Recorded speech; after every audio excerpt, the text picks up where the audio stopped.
সীমান্তে বিএসএফ এর আগ্রাসন না মানার হুঁশিয়ারি এনসিপির। বাংলাদেশি হত্যা বন্ধ না হলে লং মার্চ।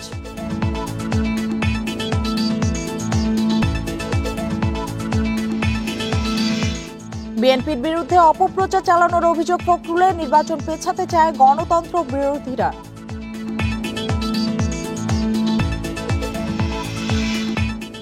মালয়েশিয়া ফেরত ৩ জন জঙ্গি নয়, ভিসার মেয়াদ শেষ হওয়ায় ফেরত পাঠানো হয়, জানান স্বরাষ্ট্র উপদেষ্টা।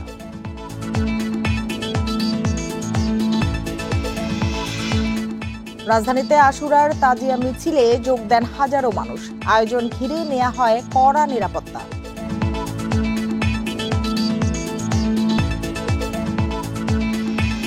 আমন্ত্রণ সংবাদ সন্ধ্যায়, আপনাদের সঙ্গে আছি আমি সুমনা সেলিম। এতক্ষণ জানাচ্ছিলাম শিরোনামগুলো, এবার জানাবো পুরো খবর। সীমান্তে বাংলাদেশি হত্যা বন্ধ না হলে লং মার্চের হুঁশিয়ারি দিয়েছেন এনসিপির আহ্বায়ক নাহিদ ইসলাম। দুপুরে চাঁপাইনবাবগঞ্জে জুলাই পদযাত্রার পথসভায় একথা বলেন তিনি। তার অভিযোগ, সীমান্তে আন্তর্জাতিক আইন লঙ্ঘন করে বোমার বিস্ফোরণ ঘটায় বিএসএফ। এসব আগ্রাসন আর মানা হবে না জানিয়ে নাহিদ বলেন, যে কোনোভাবেই নিজেদের সীমান্ত রক্ষা করা হবে। জুলাই অভ্যুত্থানের বর্ষপূর্তিতে জাতীয় নাগরিক পার্টির পদযাত্রার ৬ষ্ঠ দিনে শান্তি মোড় থেকে নিমতলা, বড় ইন্দারা মোড় ও গাবতলা হয়ে নবাবগঞ্জ সরকারি কলেজের সামনে গিয়ে শেষ হয় কর্মসূচি। সেখানে সংক্ষিপ্ত সমাবেশে বক্তব্য রাখেন এনসিপির কেন্দ্রীয় নেতারা। এছাড়া গণ অভ্যুত্থানে শহীদ চাঁপাইনবাবগঞ্জের তারেকের পরিবারের সাথে দেখা করেন তারা। সেখান থেকে যান রাজশাহীর কর্মসূচিতে। শনিবার বগুড়া, জয়পুরহাট ও নওগাঁয় পদযাত্রা ও সমাবেশ করে দলটি।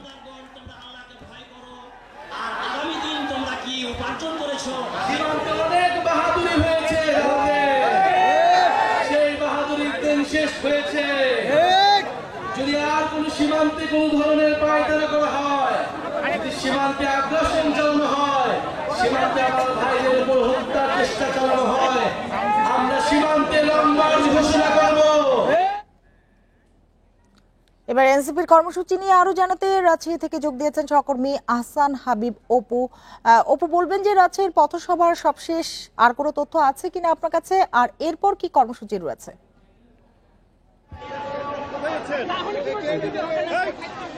এনসিপির যে পদযাত্রা কর্মসূচি, সেই কর্মসূচি মূলত সন্ধ্যা ৬টার সময়, বিকেল ৬টার সময় শুরু হয়েছে রেলগেট এলাকা থেকে। রেলগেট থেকে এই পদযাত্রাটি শুরু হওয়ার পর তারা এইখানে এসেছে, যেটি সেটি Sahebbazar zero point. Sahebbazar zero point তাদের পথসভা স্থল। এই পথসভা স্থলে এরই মধ্যে এনসিপির আহ্বায়ক নাহিদ ইসলাম সহ অন্যান্য নেতৃবৃন্দ তারা যোগ দিয়েছেন। এই মুহূর্তে মাগরিবের নামাজের খানিকটা বিরতি। এই বিরতির পরই মূলত তাদের মূল যে পথসভার বক্তব্য সেটি শুরু হবে। আজকে সন্ধ্যা ৬টার সময় যখন পদযাত্রা কর্মসূচি স্থলে যখন নাহিদ ইসলাম সহ নেতৃবৃন্দ, সার্জিস, এখানে হাসনাত এবং আক্তার হোসেন সহ যেটি এনসিপির কেন্দ্রীয় নেতৃবৃন্দ যখন উপস্থিত স্থানীয় নেতৃবৃন্দ তাদেরকে স্বাগত জানিয়ে স্লোগান শুরু করে। তারপর থেকে মুহুর্মুহু স্লোগানে মূলত মুখর হয়ে ওঠে এবং আমরা যেটি দেখতে পেয়েছি এখানে নেতৃবৃন্দ, কেন্দ্রীয় নেতৃবৃন্দ সার্জিস এবং হাসনাত তারা নিজেই মূলত স্লোগান দিয়ে মুখর করে রাখে এবং তারা রেলগেট এলাকা থেকে সাহেববাজার এলাকায় এসে হাজির হন। এইখানে তাদের কর্মসূচিতে খানিকটা ছোট করা হয়েছে, কারণ সময়ের কারণে তারা আরও যেসব এলাকা আশপাশের এলাকায় যাওয়ার কথা ছিল রেলগেট এলাকা থেকে আশপাশের এলাকায়, সেগুলো না গিয়ে মূলত তারা এখানে কর্মসূচিটি পথসভা স্থলে এসেছে। এখানে স্থানীয় নেতৃবৃন্দ এবং কর্মীরা তারা যেটি আশা করছেন যে আজকের এনসিপির এই যে কর্মসূচি, এই কর্মসূচি থেকে তারা উজ্জীবিত করবে এখানকার কার্যক্রমকে, রাজনৈতিক কার্যক্রম উজ্জীবিত হবে এবং নাহিদ ইসলাম সহ কেন্দ্রীয় নেতৃবৃন্দের বক্তব্যের অপেক্ষা করছে। মূলত তারা এই বক্তব্যে এনসিপিকে যেমন সংগঠিত করবে, সেই সাথে রাজশাহীর মানুষকে জুলাই অভ্যুত্থানের যে চেতনা সেই জায়গাতে উজ্জীবিত করবে এবং আগামী দিনে নতুন বাংলাদেশ বিনির্মাণের যে কাজটি করছেন এনসিপি, তার পক্ষে রাজশাহীর মানুষের জনমত গড়ে উঠবে বলে স্থানীয় নেতৃবৃন্দ আশা করছেন, স্থানীয়রা আশা করছেন। আমরা এখানে দেখতে পেয়েছি যে রেলগেট এলাকা থেকেই যে নেতাকর্মীরা, তাদের কর্মী সমর্থকরা যে অংশগ্রহণ করেছিল তারা স্লোগানে মুখর করে রাখে। মূলত পুরো এলাকাটি রানীবাজার হয়ে তারা এখানে অংশগ্রহণ করেছে। এর আগেই মূলত নাহিদ ইসলাম চাঁপাইনবাবগঞ্জে তারা যে পথসভাটি করেছে, তারপরে রাজশাহীর গোদাগাড়িতে তারা আরেকটি পথসভা করেছে এবং এই পথসভার পরেই মূলত রাজশাহীতে তারা অংশগ্রহণ করেছে। আর এই কর্মসূচির পরে, এখানকার পথসভার পরে মূলত রাজশাহীতে তাদের আজকের আর কোনো কর্মসূচি নেই। আগামীকাল সকালে তারা নাটোরের উদ্দেশ্যে রওনা হওয়ার কথা। এই ছিল রাজশাহী থেকে সর্বশেষ পরিস্থিতি। রাজশাহী থেকে এনসিপির পদযাত্রা নিয়ে জানাচ্ছিলেন সহকর্মী আহসান হাবিব অপু। বিএনপি সংস্কারের বিপক্ষে একটি মহল এমন অপপ্রচার চালাচ্ছে বলে অভিযোগ করেছেন দলটির মহাসচিব মির্জা ফখরুল ইসলাম আলমগীর। গুলশান কার্যালয়ে সংবাদ সম্মেলনে তিনি বলেন, যারা নির্বাচন বিলম্বিত করতে চায় তারা গণতন্ত্র বা জুলাই বিপ্লবের পক্ষের শক্তি নয়। অন্তর্বর্তী সরকার দায়িত্ব নেয়ার পর থেকেই রাষ্ট্র সংস্কারে শুরু হয় দফায় দফায় আলোচনা। ঐকমত্য কমিশনের আলোচনায় যোগ দিয়ে মতামত দিচ্ছে বিএনপিও। জুডিশিয়ারির ক্ষেত্রে, অ্যাডমিনিস্ট্রেশনের ক্ষেত্রে, দুদকের ক্ষেত্রে এবং আরো অন্যান্য ক্ষেত্রে, যেমন নির্বাচনী ব্যবস্থার ক্ষেত্রে বহু জায়গায় আমরা একমত হয়েছি। সংস্কার ইস্যুতে বিএনপির সবশেষ মতামত তুলে ধরতে গুলশানে দলটির চেয়ারপারসনের কার্যালয়ে রোববার আয়োজন করা হয় সংবাদ সম্মেলনের। এতে দলটির মহাসচিব জানান, বাস্তবায়নযোগ্য না হওয়া সত্ত্বেও জাতীয় ঐক্যের স্বার্থে অনেক সংস্কার প্রস্তাবে একমত হয়েছে বিএনপি। স্বৈরাচার ও ফ্যাসিবাদের পুনরুত্থান রোধে আমরাই সবচেয়ে সক্রিয়। ব্যক্তি কিংবা প্রতিষ্ঠানকে অধিক ক্ষমতা দিলে যেমন ফ্যাসিবাদ কায়েম হয়, ঠিক তেমনি নির্বাচিত সরকার এবং সংসদকে ক্ষমতাহীন করলে রাষ্ট্র দুর্বল, ভঙ্গুর ও অকার্যকর হয়।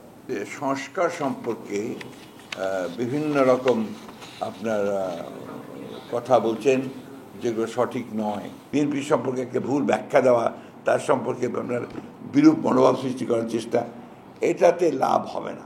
নির্বাচনকে যারা বিলম্বিত করতে চায় তারা নিশ্চয়ই গণতন্ত্রের পক্ষের শক্তি নয়, তারা নিশ্চয়ই জুলাই আগস্টের বিপ্লবের পক্ষের শক্তি নয়। সংবাদ সম্মেলনে প্রধানমন্ত্রীর মেয়াদ নিয়েও দলের অবস্থান তুলে ধরে বিএনপি। কোনো ব্যক্তি 10 বছরের বেশি প্রধানমন্ত্রীর আসনে বহাল থাকবেন না।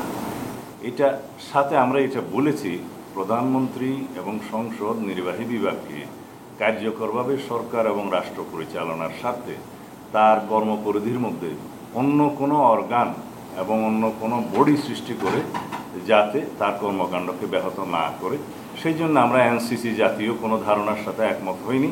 এটাই ছিল আমাদের শর্ত। কোনো বিশেষ দলের সুবিধা নয়, দেশের স্বার্থে সংস্কার প্রয়োজন বলে জানান দলটির নেতারা। আমরা সংস্কারের প্রস্তাবও আমরা দিয়ে রাখছি। আমরা বিচারের ব্যাপারে আমরা বহু আগে বলেছিলাম যে আরেকটা ট্রাইব্যুনাল করা হোক। আমরা বহু আগে বলেছিলাম আর কি যে ইনভেস্টিগেশন অফিসারগুলো আরো বেশি করে নিয়োগ করা হোক, শোনা হয় নাই। কিছু বিষয় ভিন্নমত থাকলেও কমিশনের বেশিরভাগ সুপারিশের সঙ্গে বিএনপি একমত বলে জানিয়েছেন দলটির নেতারা। মাহমুদ শরীফ, ইন্ডিপেন্ডেন্ট নিউজ, ঢাকা। মালয়েশিয়া ফেরত 3 জনের কেউ জঙ্গি নয়। ভিসার মেয়াদ শেষ হওয়ায় তাদের দেশে পাঠানো হয় বলে জানিয়েছেন স্বরাষ্ট্র উপদেষ্টা জাহাঙ্গীর আলম চৌধুরী। বলেন, দেশে কোনো জঙ্গিবাদ নেই, সবার সহযোগিতায় নির্মূল করা হয়েছে। সকালে শাহজালাল বিমানবন্দরে এসব কথা জানান উপদেষ্টা। পরে উত্তরা পূর্ব থানায় গিয়ে তিনি বলেন, জাতীয় নির্বাচনে নিরাপত্তা দিতে প্রস্তুত আইনশৃঙ্খলা বাহিনী। রোববার সকাল 11টার দিকে হজরত শাহজালাল আন্তর্জাতিক বিমানবন্দরের রপ্তানি কার্গো ভিলেজ ও বিএডিসি হিমাগার পরিদর্শন করেন স্বরাষ্ট্র উপদেষ্টা। সম্প্রতি মালয়েশিয়ায় জঙ্গি সন্দেহে 36 বাংলাদেশি আটক ও 3 জনকে ফেরত পাঠানোর বিষয়ে সাংবাদিকরা প্রশ্ন করলে উপদেষ্টা জানান, আটকদের বিরুদ্ধে জঙ্গি কার্যক্রমের অভিযোগে বাংলাদেশের কোনো সম্পৃক্ততা নেই। ওই 5 জনদের আসা হয় নাই, তাদের সাথে আমাকে সরকারি লেভেলে যোগাযোগের চেষ্টা করা হইতেছে। আমরা ইনভেস্টিগেশন করে দেখি। বাংলাদেশে জঙ্গিবাদের কোনো অবস্থান নাই, এখানে কোনো ধরনের জঙ্গিবাদ নাই। আপনাদের সহযোগিতায় কিন্তু এখানে জঙ্গিবাদ নির্মূল করে দেওয়া হয়েছে। পরে ইন্ডাস্ট্রিয়াল পুলিশের সদর দপ্তর ও উত্তরা পূর্ব থানা পরিদর্শন করেন স্বরাষ্ট্র উপদেষ্টা। নির্বাচনে আইন শৃঙ্খলা নিয়ন্ত্রণে রাখতে রাজনৈতিক দলসহ সবার প্রস্তুতি প্রয়োজন বলেন তিনি। সবচেয়ে বেশি প্রস্তুতি দরকার যারা ইলেকশনে পার্টিসিপেট করবে তাদের। আমাদের প্রস্তুতি ঠিক আছে, সবাই প্রস্তুতি যদি হয়, 13টার প্রস্তুতি একসাথে হলে কোনো অসুবিধা, আমাদের প্রস্তুতি কোনো ঘাটতি নেই। মবের মাধ্যমে বিশৃঙ্খলা এবং ধর্ষণ নিয়ন্ত্রণে আইন শৃঙ্খলা বাহিনীকে কঠোর হওয়ার নির্দেশ দেওয়া হয়েছে জানান উপদেষ্টা। আল আমিন হোসেন, ইন্ডিপেন্ডেন্ট নিউজ, ঢাকা। পবিত্র আশুরা উপলক্ষে রাজধানীতে তাজিয়া মিছিলে যোগ দেন হাজারো মানুষ।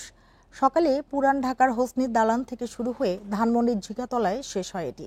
কারবালা স্মরণে মখমলের চাদোয়ার নিচে বহন করে নেওয়া হয় ইমাম হোসেনের প্রতীকী কবর। আশুরার আয়োজন ঘিরে নেওয়া হয় কড়া নিরাপত্তা ব্যবস্থা।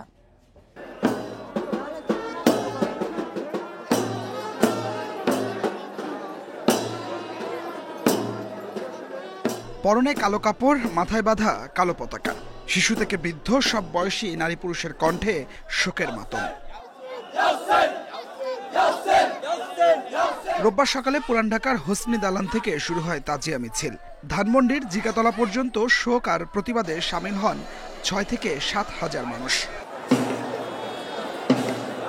তারা বলেন, কারবালার প্রান্তরে মহান আত্মত্যাগ, অন্যায় অত্যাচারের বিরুদ্ধে সোচ্চার হয়ে ন্যায়ের পথে চলার সাহস ও শক্তির উৎস। সব ধরনের অন্যায়ের বিরুদ্ধে মুসলমানদের ঐক্যের আহ্বান তাদের। অন্যায়ের বিরুদ্ধে ন্যায়ের প্রতিবাদ, আজকের শোক মিছিল। ইমাম হোসেনের যে ৬ মাসের বাচ্চা আলিয়াসগার, ওইটা স্মরণে আমাদের ওই যে ঝুলাটা। আলা হোসেন সত্যের জন্য স্যার ঝুঁকাইছে, আমরাও সত্যের পড়তে স্যার ঝুঁকাতে রাজি আছি। এজিদ বাহিনীর তিনারে বেজুলুম কাতিল করা হয়েছে, ঠিক আছে, এই কারণে তারই শোক দিবস, তার অনুসারী করে এই জুলুস, এই মিছিল। আশুরার মিছিলের নিরাপত্তায় আইনশৃঙ্খলা রক্ষাকারী বাহিনীর সদস্যদের ছিল সতর্ক উপস্থিতি। এছাড়া ছুরি, কাঁচি, বল্লম, লাঠি বহনে ছিল নিষেধাজ্ঞা। আমাদের দুলদুল আছে, ঘোড়ার পাট আছে, এটা জারি মোবারক, এটা নিয়ে আমরা যাচ্ছি। এটা মানুষকে বোঝানোর জন্য যে আজকে 10ই মহরম, যে আজকে দিনে উনি যে জীবন দিয়ে যে ইসলামকে জীবিত করেছেন অন্যায়ের বিরুদ্ধে, যার ফলে আজকে মিছিলটা আমাদের। নফল রোজার পাশাপাশি বিশেষ ইবাদত বন্দিগিতে দিনটি পার করেন মুসলিমরা। হিজরি 61 সনে সত্য ও ন্যায় প্রতিষ্ঠার জন্য যুদ্ধ করতে গিয়ে শাহাদাত বরণ করেন মহানবী হযরত মুহাম্মদ সাল্লাল্লাহু আলাইহি সাল্লামের দৌহিত্র হযরত ইমাম হুসাইন এবং তার পরিবারের সদস্যরা।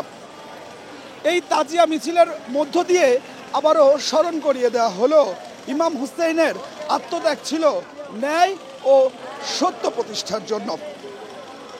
Adilur Rahman, independent news, Dhaka. এবার জুলাই অভ্যুত্থানের খবর।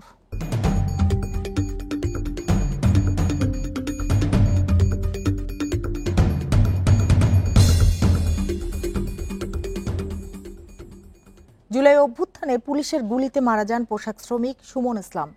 পঞ্চগড়ের সুমন চাকরি করতেন আশুলিয়ার একটি গার্মেন্টসে। 5ই আগস্ট শহীদ হন তিনি। পরিবারের কাছে সুমন এখন কেবলই স্মৃতি।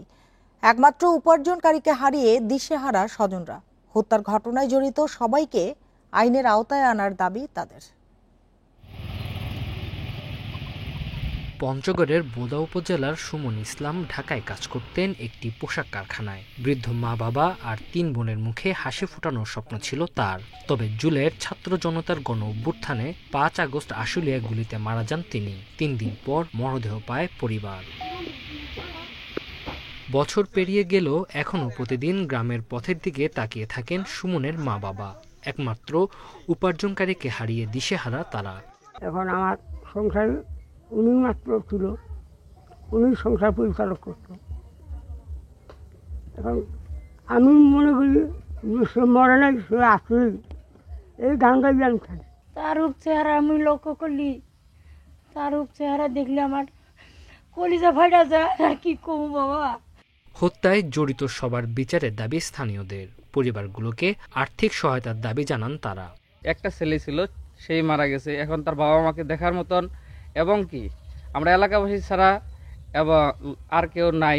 যখনই আমরা শহীদ সুমনের বাসায় যাই, তার পরিবারের খোঁজ করতে যাই, যখন তার সন্তানরা তার পিতার মুখের দিকে তাকায়, সত্যি নিজেকে বড় অপরাধী লাগে। অভ্যুত্থানে হতাহতদের সরকারের পক্ষ থেকে সহায়তা দেওয়ার কথা জানিয়েছে জেলা প্রশাসক। এছাড়া জুলাই শহীদ স্মৃতি ফাউন্ডেশন, জেলা প্রশাসন সহ বিভিন্ন সংগঠনের পক্ষ থেকেও সহায়তা করা হচ্ছে বলেও জানান তিনি। সুমনের পরিবার সহ বাকি সকল শহীদ পরিবারকে আমরা জেলা প্রশাসনের পক্ষ থেকে একাধিকবার আর্থিক প্রণোদনা প্রদান করেছি। এছাড়া মুক্তিযুদ্ধ বিষয়ক মন্ত্রণালয় থেকে এবং জুলাই শহীদ স্মৃতি ফাউন্ডেশন থেকে এই পরিবারগুলোকে আর্থিক প্রণোদনা প্রদান করা হয়েছে। জুলাই আগস্টের গণ অভ্যুত্থানে পঞ্চগড়ে মারা যান 5 জন। ঢাকা ও আশেপাশের এলাকায় নিহত হন তারা। স্বজনদের দাবি, তাদের আত্মদান যেন বৃথা না যায়। Independent news. আমার দেশ পত্রিকার সম্পাদক মাহমুদুর রহমানের মা অধ্যাপিকা মাহমুদা বেগমের দাফন সম্পন্ন হয়েছে। বেলা 3টার দিকে রাজধানীর জুরাইনে তাকে দাফন করা হয়। এর আগে জোহরের নামাজের পর গুলশানের আজাদ মসজিদে তার জানাজা অনুষ্ঠিত হয়। এতে যোগ দেন আইন উপদেষ্টা ডক্টর আসিফ নজরুল, বিএনপি মহাসচিব মির্জা ফখরুল ইসলাম আলমগীর, জামায়াতের আমির ডাক্তার শফিকুর রহমান সহ বিশিষ্ট জনেরা। ভোরে মগবাজারের ইনসাফ বারাকা কিডনি হাসপাতালে চিকিৎসাধীন অবস্থায় মৃত্যু হয় মাহমুদা বেগমের। তার বয়স হয়েছিল 87 বছর। বার্ধক্যজনিত জটিলতায় ভুগছিলেন তিনি।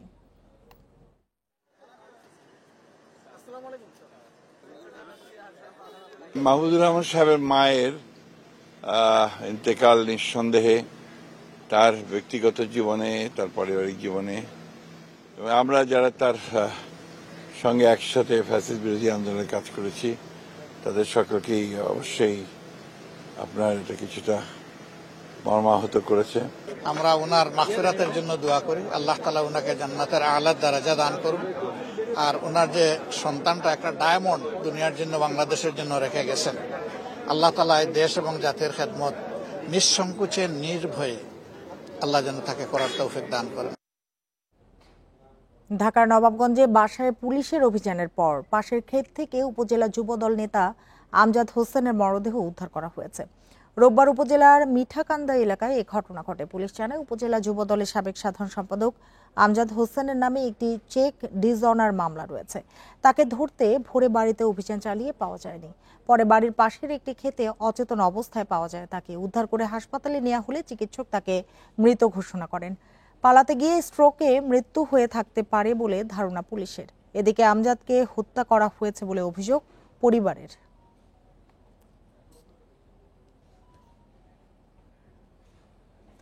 কুমিল্লার মুরাদনগরে মা ও 2 সন্তানকে পিটিয়ে হত্যার ঘটনায় গ্রেপ্তার 8 আসামির মধ্যে 7 জনকে কারাগারে পাঠিয়েছে আদালত।